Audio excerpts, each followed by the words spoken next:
It's been a long time since I posted. That's because I have literally been up to my man bits in automotive work. Out of all of the man skills that I have, automotive is the least. Well, probably electrical work is the least. Automotive work is the second to least. Well, wait a minute. I'm not very good with automotive care. I don't enjoy it. I don't like it. But there's just such a bill at the end of the day. I cannot pay somebody else to do something that I have the ability to do, even though I do not have the desire to do it.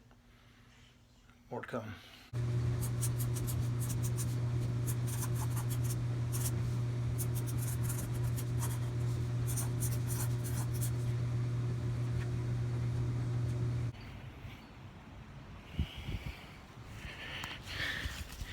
That's right. You see it. The Mazda is not working. The water pump has failed. I'm going to be under here trying to get the water pump fixed so that way I can use this to get back and forth to work. This will be the second time I've worked on this car, the fourth or fifth time I've worked on my cars combined in the past month. All that said, the time, the effort it takes, I have an algorithm for all this, or a decision tree. Just fix it myself and save the money. I am delving into something I've never done before. That can be nerve-wracking, but I have faith and confidence that I can do it. A 3/8 socket set and some screwdrivers have really gotten me through 90% of what I needed to do.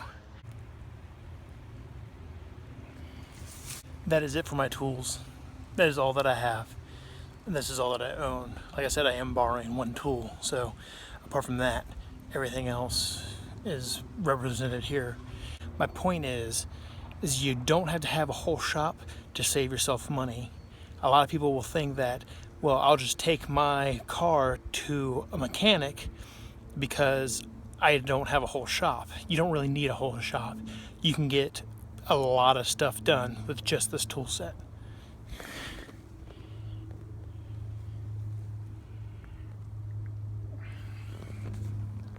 Harbor Freight has also got a lot of tools. They're probably, they're like mid-level tools. They'll work. So if you don't want to, you can save yourself some more money if you go to Harbor Freight.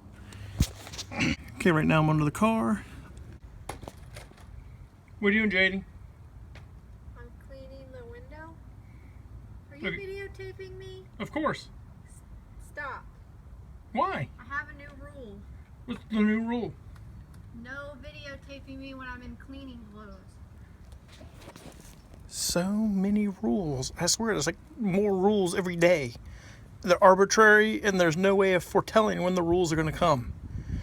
I was going to do a step-by-step of how to do this, but that's going to be too cumbersome. So you're just going to get what I feel like shooting.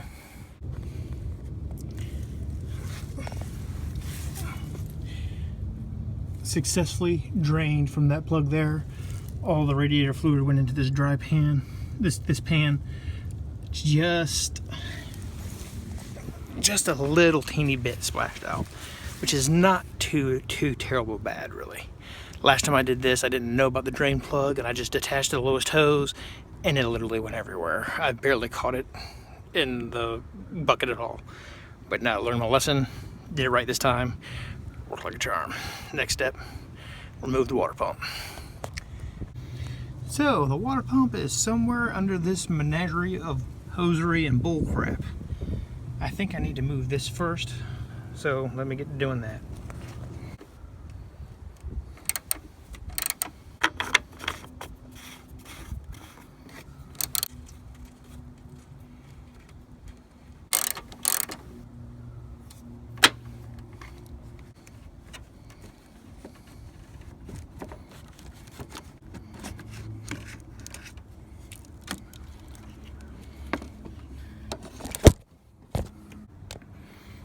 Still haven't found out where the water pump's at.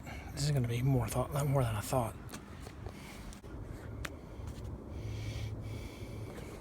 This is what happens when you don't really know what you're doing. I've spent probably the last 45 minutes to an hour on this side of the engine because there's pulleys there, the serpentine belts there, everything pulley-wise is on this side. Typically speaking, the water pump is in touch with those pulleys, in sync with those pulleys. However, in this car, on the other side, is literally right on top here.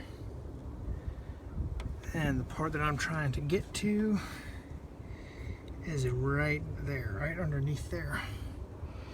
So there it is right there. That's the part I'm trying to get to. A little bit easier than I was anticipating, but I did have to dig around to find it. We'll see how this goes.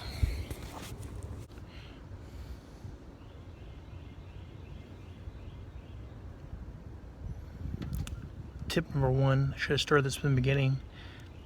Disconnect the battery. Always disconnect the battery. Forgot to do that. I need to do that now.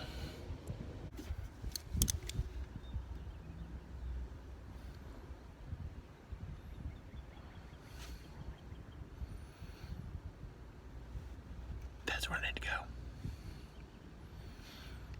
I'm kind of talking like the guy from Blue's Clues right now, but I don't know why. I am not looking forward to this. Back at it again. I was told by the mechanic that the water pump was bad, so I got all the pieces here for a water pump, and he very specifically said it was seized up. So I reached down there and can spin it with my hand, no problem. However, this is the tensioner pulley.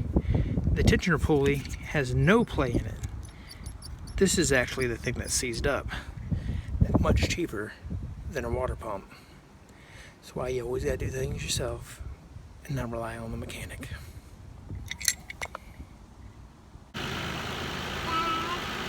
What, Bubba? I'm going back and you're going to roll the window up. No, you don't roll the window up. Why? My little helper, What? Josiah, the steward, Burke, father and son here. And I was in the Mazda with Dad. He was in the Mazda with me. We were working on it. I believe we have the problem solved. As it turned out, the water pump was fine. And the Mazda's working. Yep, and the Mazda's working.